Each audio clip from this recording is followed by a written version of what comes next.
หน้าอันตัวเทิงในเจ้าก็เฮ็ดเอาบ่ตัวนี้ตัวเทิงก็เฮ็ดบ่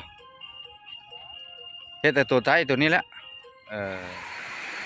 ฝนตกเช้าแล้วสิพาพี่น้องออกไปเบิ่งทุ่งไร่ทุ่งนาเพราะว่ามันสิมีน้ำดำหน้ากันละบ่หรือว่าเพิ่นสิดำแล้วหลายแล้วบ่สิพาพี่น้องออกไปเบิ่งเนาะฝนเช้าตกแล้วไปเบิ่งนำกันพี่น้องถือว่าหน้าค่อยแล้วบ่ได้เฮ็ดปีนี้เพราะว่าให้เพิ่นเฮ็ดถือว่าดำก็บ่ทันหลายเพราะว่าทุ่งนามันน้ำฝนก็หาตกอันนี้เป็นหน้าว่างแต่ว่ามันหักอันน้ำบ่หลายปีนี้ฝนมาบ่แห้งเนาะส่วนหลายเขาเจ้าพายเอาก็แล้วบางคนก็ยังเริ่มดำเอาก็เดี๋ยวเพิ่นดำหน้าเพิ่นล้างผักบงซะดอก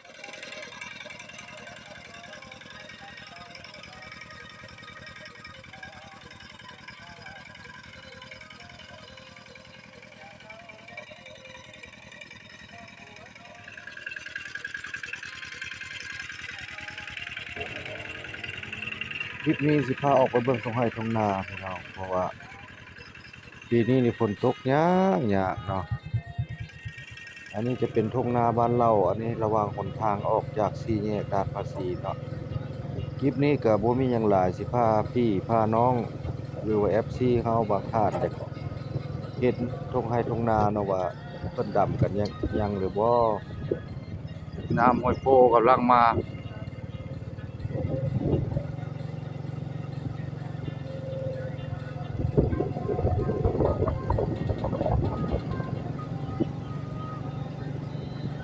บ่แปลงแล้วบ่ได้เฮ็ดปีนี้เพราะว่าให้คนเฮ็ดเนาะบ่มีคนนี่ได้แม่นหมดนี่เพิ่นเฮ็ดเอานี่กกย่างนี่แหละหน้าบ่แปลงนี่แต่ว่าค่อยบ่มีคนแล้วให้เพิ่นเฮ็ดเนาะเพราะว่าเอานำเพิ่น2เป๋า2ซอบข้าวเปลือกหั้นนะส่วนหลายปีนี้เพิ่นจะปะให้ปานาหลายเพราะว่าค่าต้นทุนมันสูงค่าจ้างในวันหนึ่งเกือบ500 บาทเลยพี่น้องเพราะว่าวันหนึ่ง400แล้วบัดนี้ผู้นาน้อยแล้วเขาเจ้าบ่อยากเฮ็ดเนาะเพราะว่ายิ่งใช้ต้นทุนปุ๋ยก็แพงเนาะอันนี้มันก็ลุกเพิ่นก็พายเอาส่วนหลายพุ่นน่ะแต่ว่าอันนี้อัปเดตทุ่งไร่ทุ่งนาให้เบิ่งทุ่งนาบ้านตาลแล้วก็บ้านถ้ำในใกล้กันนี่แหละอันนี้รถเพิ่นอยากขายเนาะขายออกเห็นมานี่2ปีแล้วเนาะกะลารถตัวนี้ก็เพิ่นสิประกาศขายใครอยากได้ก็มาซื้อเนาะเพิ่นว่าแนวนั้นแปะทุ่งนาเบาแปลงนี่แหละน้ำห้วยโพออกมาก็ทะลักใส่ออกมาจากปากถ้ำนี่ก็ฝนตกนี่ก็มีมาโลดเด้น้ำก็ได้ทุ่งไร่ทุ่งนาแถวนี้ก็ระวังแต่ละปีแล้วแม่นดำกันแล้วหมดแล้วแต่ว่านี่เดือน7แล้วยังบ่ได้ดำไถคาดแต่ว่าบ่มีคนคือกันหาลูกจ้างนี่บ่มีวันหนึ่ง250,000บ่มีคนมาเขาจะบ่มาเพราะว่า250,000นี่คิดไร่ใส่ไปเฮ็ดงานก่อสร้างดอกหรือว่ายิบเป่าอยู่ทางด้านเจื้อนนี่วันหนึ่ง300,000นี่เขาจะไปเนาะอึดคนงานอึดคนงานเพิ่นว่ามีแต่ค่อยดำไปหั้นแหล้วบ่มีปีนี้เขาคัดเอาวัน300,000พุ่นเด้ส่วนมากเพิ่นจะไปลกกามัดหนึ่ง4,000 5,000อันนี้ทางออกจากสี่แยกบรรทัดออกจากอันบ่อนมาจากประซักเนาะเส้นทางเส้นนี้ก็ถือว่ามาครบกันอยู่สี่แยกบรรทัดนี้ก็คือทำสร้างออกไปนี่แหละเพราะว่าค่อยจะถ่ายบริเวณทุ่งนานี่ให้เบิ่งเพราะว่าแต่ละปีค่อยเฮ็ดนาค่อยจะได้ถ่ายอยู่แล้วปีนี้ค่อยกำลังเริ่มถ่ายให้เบิ่งเนาะอันนี้สี่แยกบรรทัดวิวนี่ฝนตกมาแล้วก็จะเป็นคือกันกับเมืองเฟือง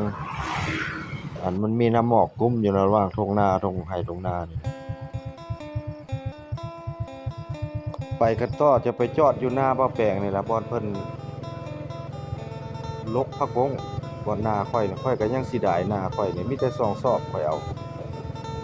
อาเฮ็ดนาเนาะข่อยบ่มีคนเดี๋ยวข่อยจะปล่อยเพิ่นเฮ็ดเอานำแต่2ซอกนั่น น้ำกำลังออกมาเห็นบ่ได้ออกมาจากปากถ้ำกำลังเริ่มขึ้นแตะเก้าในน้ำลวดหมดทีบนี่นะอันนี้ทางใต้นี่เพิ่นจะพายเอากระลุบบ่คือเฮาดำนี่มันตกวันหนึง300 บาท400 บาทแล้วนี่น้ำกำลังออกมาจากถ้ำปีนี้นี่พายหลายนี่แล้วหลายแล้วพายเข้าอะนะอันนี้น้ำกำลังไหลนี่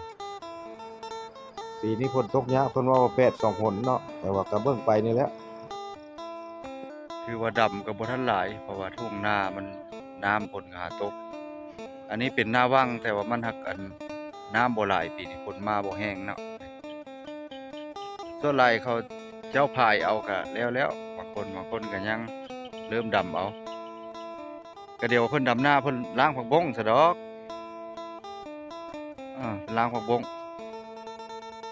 สบายดอกน้ำหลายนะเอาเก็บหอยบ่ไปสักนะ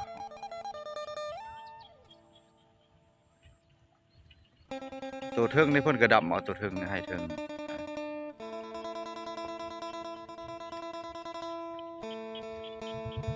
ส่วนหลายหน้ากว้างหักมีแต่เจ้าละเล็กละน้อยเพราะว่าเส้นทางเส้นนี้มันออกจากแยกออก4แยกจากสายทางเลขที่12เพราะว่าแต่ว่าเพิ่นบ่ทันได้เปิดให้ใช้เพราะว่าทางเส้นนี้นี่ขึ้นไปซอดใส่ใส่ชั่งน้ำหนักเนาะ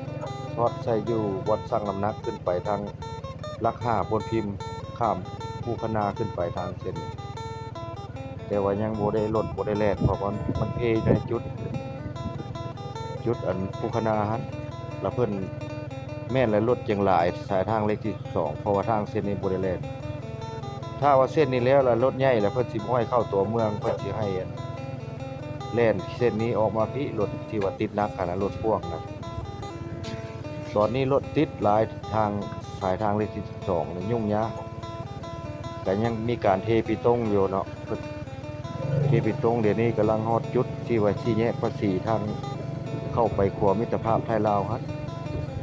ตัวนี้ละมุ่งหน้ามาทางนาบ่แปลกเลยล่ะนาเส้นทางเส้นนี้เพราะว่าลงมาจากตีนคลองเชียงแหวนเนาะบ้านกระบูดเชียงแหวนทางเส้นนี่มาคบกันอยู่นี่คือเก่าที่แยกวัดถ้ำนี่คือเก่านี่น้ำกำลังมา อันนี้จะเป็นน้ำห้วยโพไหลออกจากลงใส่ปากโดดหน้าอันตัวเทิงเนี่ยเจ้าก็เฮ็ดเอาบ่ตัวนี้ตัวเทิงก็เฮ็ดบ่เฮ็ดแต่ตัวใต้ตัวนี้แหละ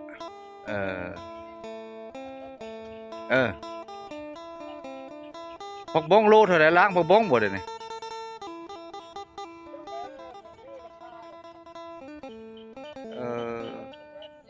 งามเนาะ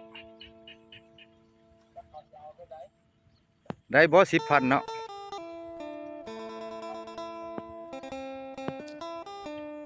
ดับได้จักมือละดำจักมือละยังบ่ได้ดำบ่โอ้เฮ็ดหยังล้างผักบงบ่ซะบ่แปลกแล้วบ่ได้เฮ็ดปีนี้เพราะว่าให้คนเฮ็ดเนาะบ่มีคนนี่ได้แม่นมันนี่เพิ่นเฮ็ดเอานี่พวกย่างนี่แหละหน้าบ่แปลกเพราะว่าให้เพิ่นเฮ็ดเอาเพิ่น2กระสอบพี่น้องอันนี้เป็นบรรยากาศทุ่งนาบ้านเราหัวเฮาฝนจะหาตกนี่ล่ะครับตกบ่ฮอดชั่วโมง2ชั่วโมงตกผู้เดียวก็หยุดพอดีโมง5โมงนี่หยุดถ่ายให้พี่น้อง FC เฮาเบิ่งว่าโอ้ทุ่งนาบ้านเรามันทำบ้านอย่างนี้เขาดำแล้วบ่ยังเด้อยังบ่แล้วเพราะว่าบ่มีน้ำพวกเพิ่นผู้พายเอาแล้วแม่นแล้วหมดแล้วอันนี้เป็นนาค่อยแม่นบ่ละนาค่อยซุมนี้ก็ดำประมาณ 30% ยัง 7-80% บ่แล้วพี่น้อง